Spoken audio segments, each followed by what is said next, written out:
প্রতিদিন আমরা দোকান থেকে পাউরুটি কিনি, ছোট একটা পাউরুটির জন্য বারবার টাকা খরচ করি। কিন্তু যদি আমি বলি বেকারির মতো নরম তুলতুলে একদম ফ্ল্যাট টপ পাউরুটি আপনি নিজের ঘরেই বানাতে পারবেন, আর এই একটি রেসিপি শিখে শুধু টাকা বাঁচাবেনই না, মাস শেষে বাঁচিয়ে নিতে পারবেন সংসারের 1000 টাকা। আজ আমি শেয়ার করছি আমার টেস্ট করা ট্যাংজং এর বেকারির সিক্রেট রেসিপি, যেখানে ধাপে ধাপে দেখাবো কিভাবে একদম পারফেক্ট পুলম্যান ব্রেড বানাতে হয়, কত খরচ পড়ে আর কত লাভ করা যায়। তাহলে চলুন শুরু করি আজকের রেসিপি।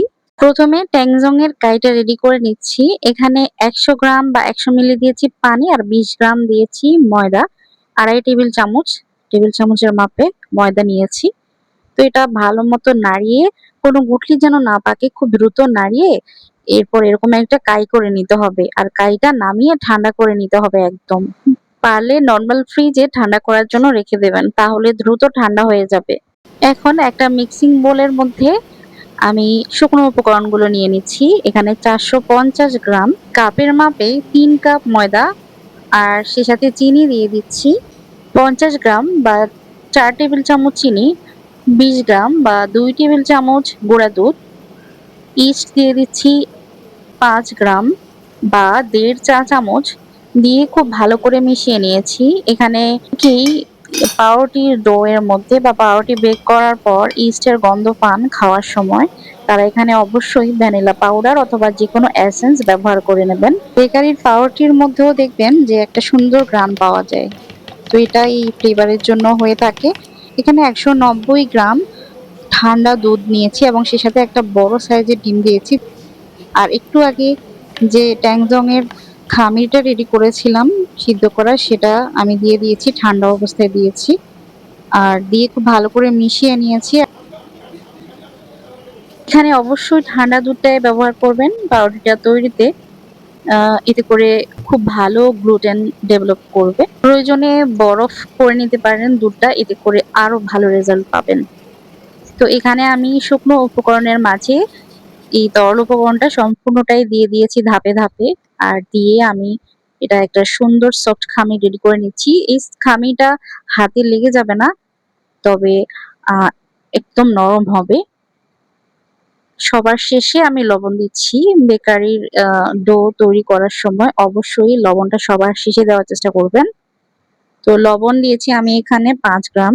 লবণ এখানে 1 চা চামচ থেকে একটু বেশি হবে, তো আপনারা আপনাদের স্বাদ অনুযায়ী দিয়ে নেবেন। আমি গ্রামটাও বলে দিয়েছি। এখানে আমার ডোটা একদম একসাথে হয়ে এসেছে। এ পর্যায়ে আমি এখানে একদম নরম বাটার নিয়েছি। তো বাটারটা আমি একসাথে দিয়ে দেব না, কিন্তু আমি অল্প অল্প করে দিয়ে এটা মথবো।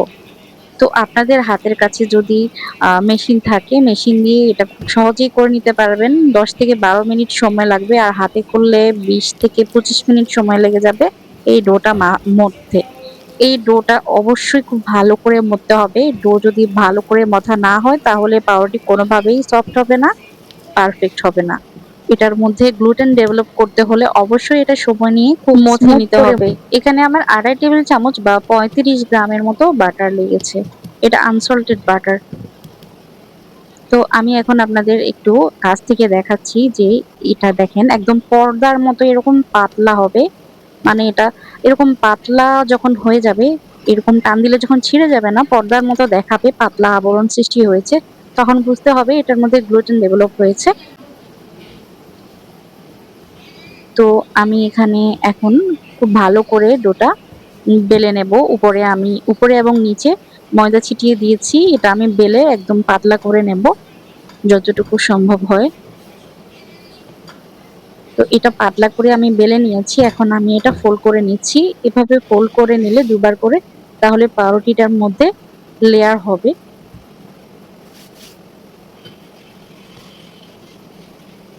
এই একটা ডো দিয়েই কিন্তু আপনারা সবকিছু তৈরি করতে পারবেন, ডোটা যদি এভাবে পারফেক্ট করে ভালো করে মথে তৈরি করেন। আর অনেক ডো আছে যেগুলো এত বেশি মথার প্রয়োজন হয় না, যেমন পিৎজা ডো, সেটা এত বেশি মথার প্রয়োজন হয় না। এটা ক্রাস্টটা অনেকেই কিন্তু আবার একটু শক্ত এবং ক্রাঞ্চি ক্রাস্ট খেতে পছন্দ করেন, অনেকে আবার একদম পাউরুটির মতো নরম বেস খেতে পছন্দ করেন। তো ওটার জন্য এত বেশি কিন্তু আমাদের এরকম এটা মথার প্রয়োজন হয় না। তবে যদি আমরা পাউরুটি বা বন বা ডোনাটের জন্য এটা বানাই, অবশ্যই এটা মথে নিতে হবে খুব ভালো করে। তো এদিক থেকে কথা বলতে বলতে কিন্তু আমি একটা ভাঁজ দিয়ে নিয়েছি, আর ভাঁজটা দেওয়াটা জরুরি। এতে করে ভিতরে কোনো এয়ার বাবলস ক্রিয়েট হয়ে থাকলে সেটা কিন্তু বের হয়ে আসে দ্বিতীয় বেলার কারণে। তো এটা আমি ২ বার করে বেলে নিয়েছি, আর এভাবে করে কিন্তু ৪ মানে একটা আয়তক্ষেত্রের মতো বানিয়ে নিয়েছি। আর এখন এভাবে করে খুব সাবধানে কিন্তু মাঝখানে কোনো এয়ার বাবলস ক্রিয়েট হয়ে থাকলে এটা এভাবে করে হাত দিয়ে ভেঙে দিতে হবে। আর যতটুকু সম্ভব চেপে, চেপে এটা করতে হবে যাতে ভিতরে কোনো বাতাস না থাকে। বাতাস থাকলে কি হবে? এটা পারফেক্ট ভাবে কিন্তু হবে না। ভিতরে কিন্তু পাউরুটির মধ্যে অনেক ছিদ্র, ছিদ্র হবে। তো এটা অনেক বেশি জরুরি। এটা একটু টাইট করে করতে হবে। তো আমি এটা এভাবে করে গোল করে নিয়েছি। আর এখন মোল্ডে আমি আগে থেকেই কিন্তু বাটার ব্রাশ করে রেখেছি। তো এখানে বাটারের পরিবর্তে তেলও ব্রাশ করে নিতে পারবেন। তো বাটারটা ব্রাশ করলে ভালো হয়। পাউরুটিটা সাইডের থেকেও একদম মুচমুচে হয়ে যায় না, নরম থাকে। এই পাউরুটির মোল্ডগুলো নির্বাচনের ক্ষেত্রে এখানে কিন্তু আমাদের উপরটা কিন্তু ফ্ল্যাট হবে। তো ঢাকনা দেওয়া এই পাউরুটিগুলো তৈরি করার ক্ষেত্রে আমাদের পাউরুটির মোলটা সঠিকভাবে কিন্তু নির্বাচন করতে হয়। তো এখানে আমার পাউরুটির মোলটা হচ্ছে লম্বায় ছিল ১০ ইঞ্চি, উচ্চতায় ছিল ৪.৫ ইঞ্চি, আর উপরে আড়াআড়ি মানে চওড়ার দিক থেকে এটা হচ্ছে ৪ ইঞ্চি। তো এই ডোটা এই মোলটার জন্য একদম পারফেক্ট ছিল। তো পাউরুটির উপরে যাতে কোনো মানে ড্রাই না হয়ে যায় তার জন্য আমি একটু বাটার ব্রাশ করে দিয়েছি। তো এটা এভাবে ঢাকনা লাগিয়ে আমি ১ ঘন্টার জন্য এটা এভাবেই রেখে দিয়েছিলাম। আর দেখেন পাউরুটি কিন্তু একদম ফুলে মোল্ড ৮০% পর্যন্ত ভরে গেছে। ঠিক এই সময় এলে কিন্তু প্রিহিটেড ওভেনে মানে ১০ মিনিট আগে থেকেই ওভেনটা প্রিহিট করে নিতে হবে উপরের এবং নিচের হিট অন করে। এরপর এটা আমি প্রায় ১ ঘন্টা পর্যন্ত বেক করেছি ১৮০°C।